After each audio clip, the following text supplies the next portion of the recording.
Oh, hi, welcome back. This is part 2 of the last video, which was the jaw replacement and replacing this top pipe. Now this pipe here, I'll just show you, it's quite a substantial pipe. This goes from the top of the tank down to the lower tank, so it's just basically creating a bridge between the two. I'll just give you an idea. There's the pipe.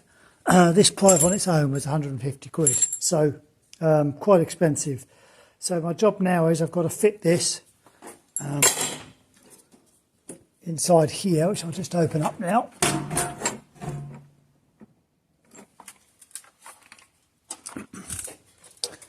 So I've got to get one end on there and the other end is right down there. What I'm going to do now is I'm just going to pick the machine up.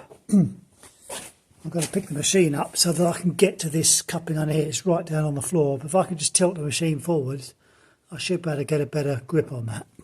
So that's my next job. Get this pipe on. Once that pipe's fitted, I can then fill it with oil, start the machine and move it so that I can fit the jaw. You can see that's what it looks like inside without a jaw fitted. And the jaw is over here. And that's ready to go. That's been modified. Gary's managed to grind out the ends so that the shaft now fits through this bottom hole here. So yeah, this is the next job, is to just get this pipe fitted so that we can get the machine filled with oil. So we'll move on to that next. I've managed to lift the machine up. I've suspended it off these forks, off the machine, and there we go. I've got quite a bit of clearance now. So I've got to get to this fitting just here.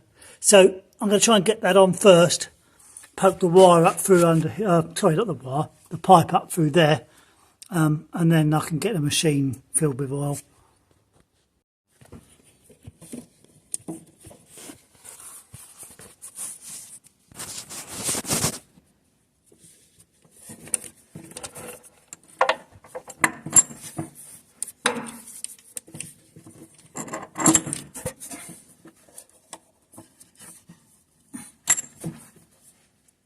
What a nightmare. Ugh.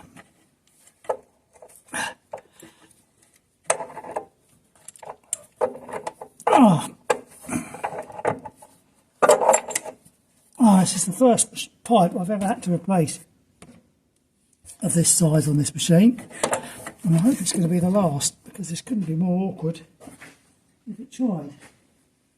I've got a problem. Go down the other end.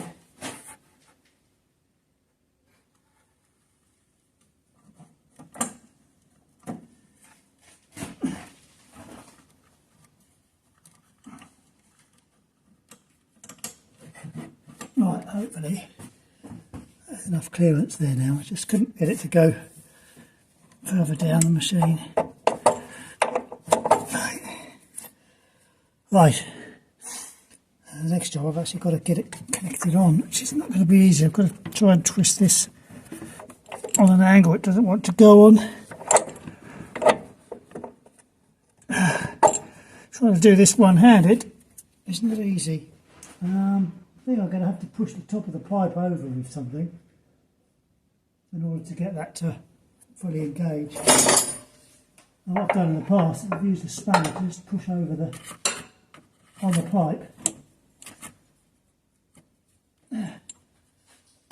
But it's finding the right size spanner.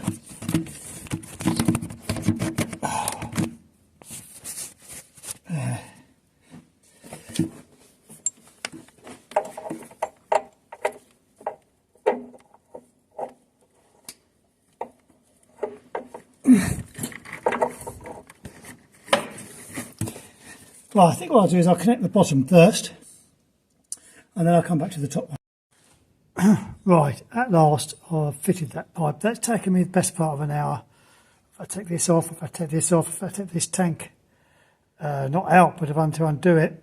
Now the problem is I can't get these holes here to line up. I think there's too much debris gone down here. So I'm going to leave the tank loose, get the machine so that it powers under its own hydraulics, and then I'll take it to the wash down van. I'll wash all this down. That should enable me to stick the tank back on properly.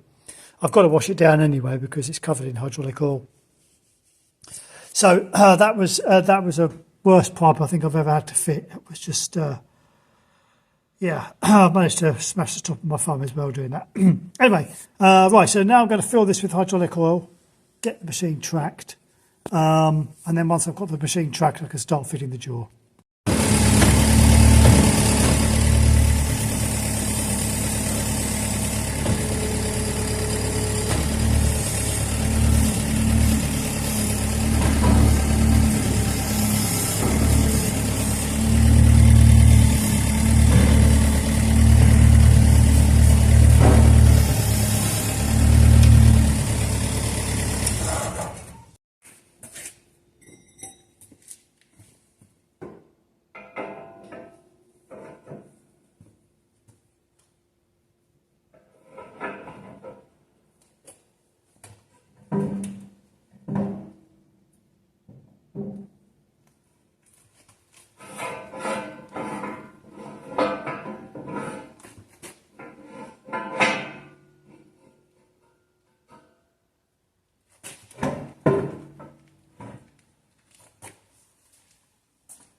Right, as you can see, jaw's now in and the lower shaft's fitted. So I've got two bearing blocks to go, one this side, one the other. Once the bearing blocks are fitted in here, I can slide the jaw forward. Two keyways to go in the back, and then I can fit the ram. So we're nearly there with this. It's just one home straight now. Right, so shaft is fitted, and you'll just see there is a keyway fitted through the shaft into the jaw with effectively a stop bar which stops that keyway from coming out. You can see it there. So I've got one to fit on that side of the jaw now. So I'll do that, and just you can see the bearing block is in that side. Let's go around here.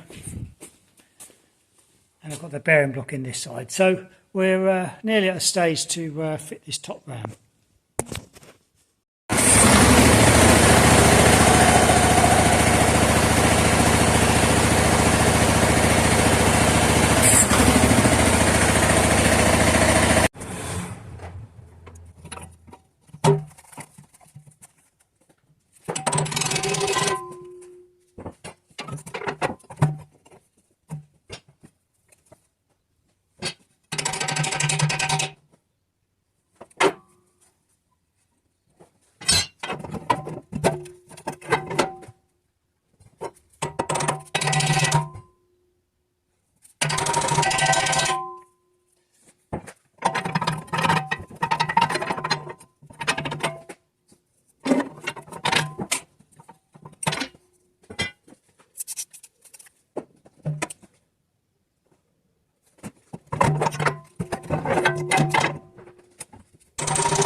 Right, top pin fitted. That took well over half an hour. That's 20 minutes longer than it should have done. It was getting this one lined up. Kind of my own fault. I should have taken this side panel off and then I could have got access through here, but I was trying to be clever and save time. Anyway, I've avoided taking that off and it's now in, as you can see. So I've now got to get this side wear plate fitted.